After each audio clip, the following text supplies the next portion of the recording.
Hello friends! I am here today with a couple skeins of yarn that I need to wind up. They're on the bobbin right now and I need to get them skeined so that I can wash them so that they'll be ready to be knit up into something. This here is part of a Targhee fleece that I combed. The fleece is from Ranching Tradition Fiber in Montana, and it was a really nice fleece. A little bit dirty, but really beautiful underneath all of that. This is the very end of a fleece that I finished spinning. It was a Romney cross named Pearl, and this is some of my Rollags in the Rainbow Pride colorway. So I'm going to skein these up with my very simple PVC Niddy-Noddy. I have two of these. I have this one, which is approximately 2 yards, and then this one, obviously it's missing some pieces, which are on here right now, which makes approximately a 1 yard skein. So I'm going to get these wrapped up into skeins and show you how I do that. Sorry for the bang, I accidentally hit a 5-gallon bucket. So I'll start off with this little one. The dark gray small skein. And what you do is you take the end of your yarn, you kind of hold it in your hand here, and then you go over, back, under, up, and then towards yourself, and then back to the top. So this creates a loop that goes over, under, and then starts over again. So hopefully that makes sense. Let me know if you need to see it from a different angle, and I will see what I can do. But I'm just going to keep repeating that over, under, until I have wound the whole skein, which won't take long. I probably could have used the 1 yard Niddy-Noddy for this little guy. It was just, like I said, the very end of a fleece that I had finished spinning. So this is how much there is. I have 2 ends. Which I will secure. I have this cone of yarn, which I have been using for at least 5 years. And I only use it for tying skeins. All of my skeins have brown ties. I'm sure if you've seen pictures of stuff that I've skeined up, you'll have noticed that. But what we do is we just take our tie and some scissors and making sure that we haven't crossed any of these lines. We want to make sure there's no crosses in between here, because that would mean that we skeined incorrectly. We don't want there to be any cross. We want it to be a nice V on both sides with no threads crossing here, if that makes sense. And so once we've done that, we take our yarn that we're using to tie, and we wrap around, and I just do a very simple double knot like you would do on a pair of shoes.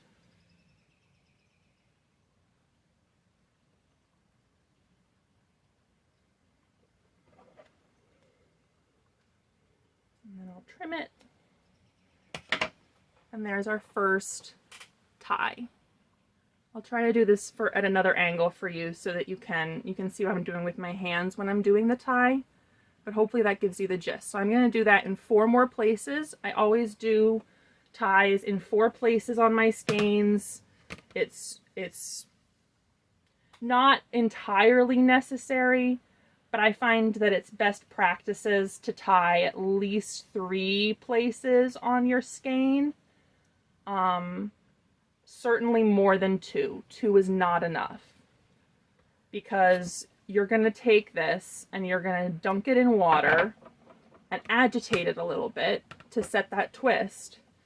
And if you do that with a poorly tied skein, you risk essentially ruining all of that work that you've put into making and plying this yarn. So it's best to tie in pretty much, I mean, really there is no too many ties, but I think we can think of how many would be too many. I think 4 is a reasonable amount. So that's what I do. So just like that, we have tied in 4 places. You see I have a tie here, a tie here, a tie here, and 1 here. So now we're good to take it off the Niddy-Noddy. So how I do that is I just remove one of these, whichever one comes off easier, and I put it back. And then we have this loop of yarn. And what we do with this now, assuming we're not putting it straight into water to set the twist, is we wrap it up into a skein to kind of keep everything together. And what I'm actually going to do is turn this into essentially a 1-yard skein. I'll do that again for you. So I take it, I do a single twist, and then I bring those ends together, and that gives me the equivalent of a 1-yard skein. And then I'm going to twist until we have a whole bunch of twist between my fingers, as much as I can. And then we're going to bring the two ends together and insert this into this loop that I've created. Like so. And this could have used a little bit more twist, but that gives you the gist of it. Now it's all self-contained. It's not gonna get all tangled up. This is the most safe place for your yarn to be. Especially with those 4 ties. So now we're going to repeat the process for these 2 other skeins, the white and the rainbow, and that will be what we do today.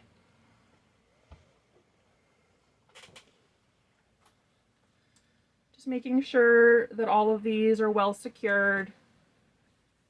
We don't want any of these popping off while we're skeining. That would be pretty bad.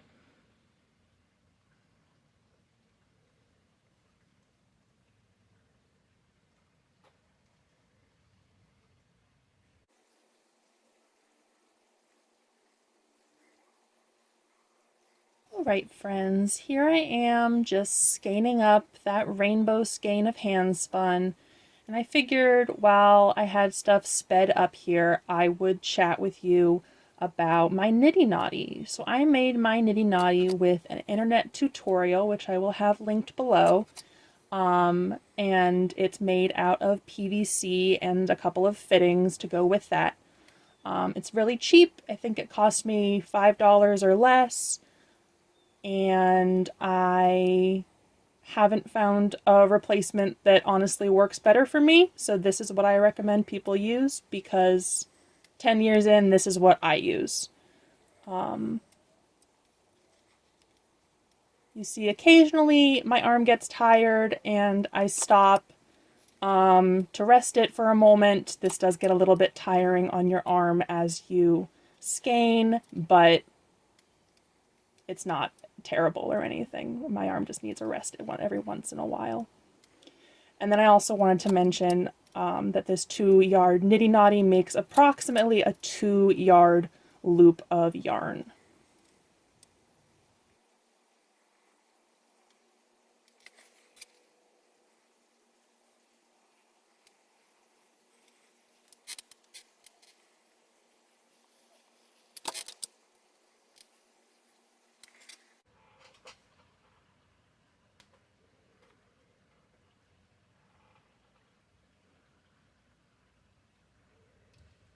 Alright friends, so here we go.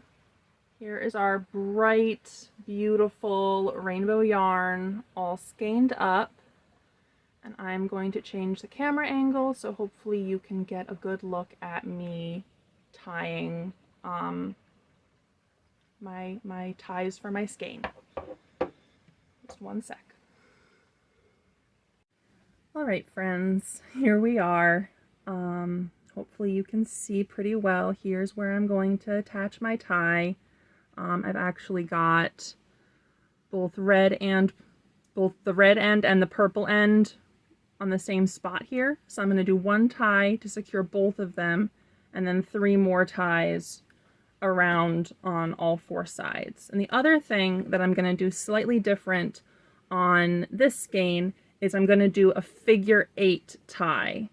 So I'm going to hopefully be able to show you what I mean by that. So I pull apart half and half approximately and put my yarn through that half.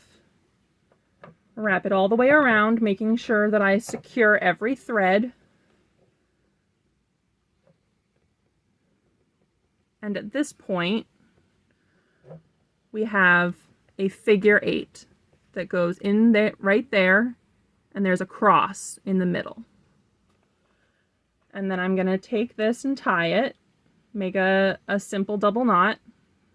Pretty snug, but not so tight that it's going to make a dent in your yarns.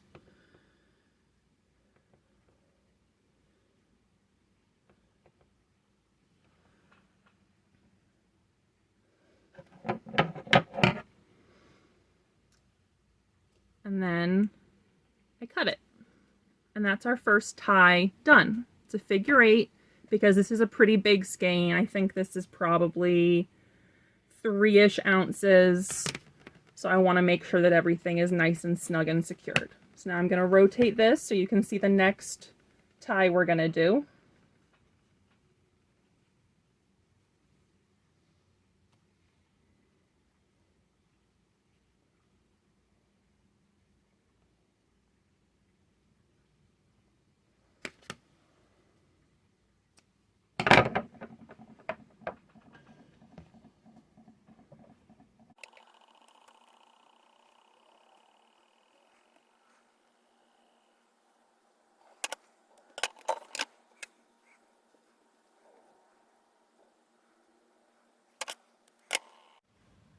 All right, friends, here it is. We've got 4 ties on it, just like we did on the last one. This time, like I said, they are figure 8 ties. So there's a cross in the middle here. And then we're gonna pull off one of these, whichever one comes off easily. And then we have a lovely skein.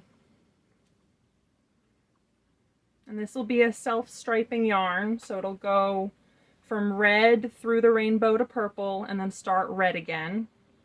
And that's done by just taking some roll eggs, which I have in my shop, and spinning them end to end.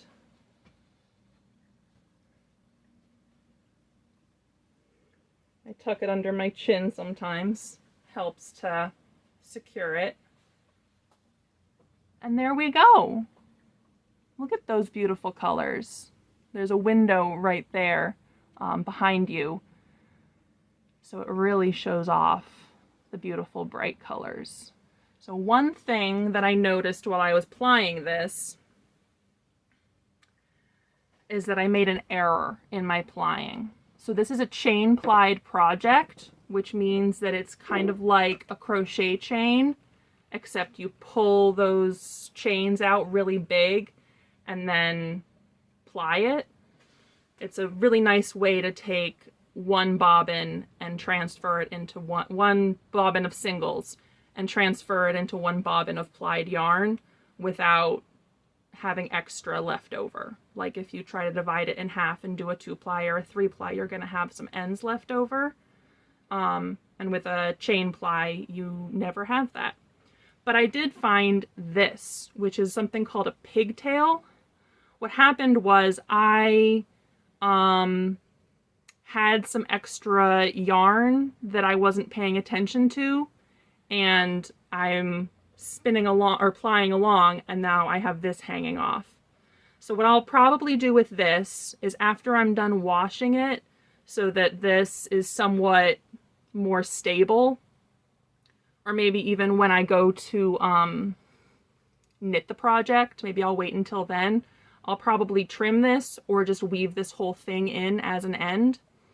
I might just do that because it's long enough. If it was really short, I might just trim it because you've got 2 other strands that are secure here.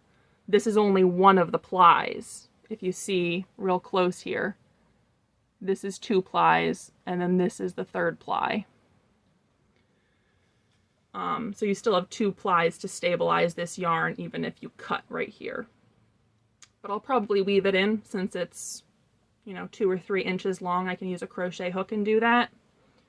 But overall, I'm very happy with this yarn. I think it looks very nice. Like I said, there are roll lags of this colorway and a couple other Pride colorways available in my shop. If you happen to like this. But yeah, that's our 2nd skein done. Now we're going to do our 3rd and final skein, which is this white one.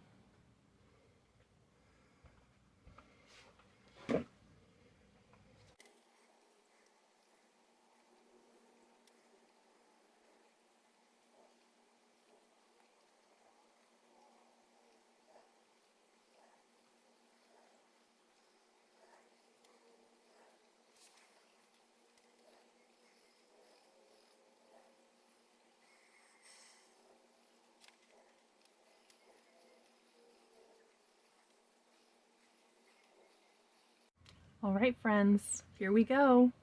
We skeined up these 3 skeins, this little guy and these 2 larger ones.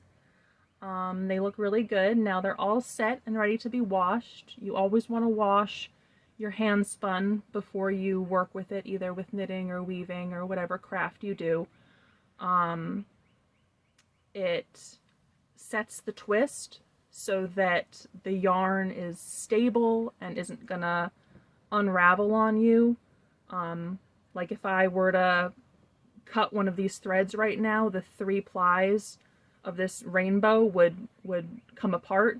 But after you wash it, it really shouldn't do that. You kind of take an individual strand like this, and you take the 3 plies that are in it, and you kind of felt those to each other without felting strands of yarn to each other. Like, you don't want this to turn into a solid chunk of fiber. You want it to remain yarn, but it's good to get it in some warm or hot water and agitate it just a little bit to get that kind of internalized felting so that the yarn holds up pretty well. So we have this beautiful rainbow yarn, which again, if you like these colors, the fiber is available in my shop, but no pressure either way. I'm just showing you pretty stuff that I make. And then this is part of a Targhee Ramboullet fleece from Ranching Tradition Fiber. This is the rest of the fleece, which I did in a 3-ply carded, and it's kind of bulky. It's probably a worsted weight, whereas this is fairly fine. It's more like a fingering weight.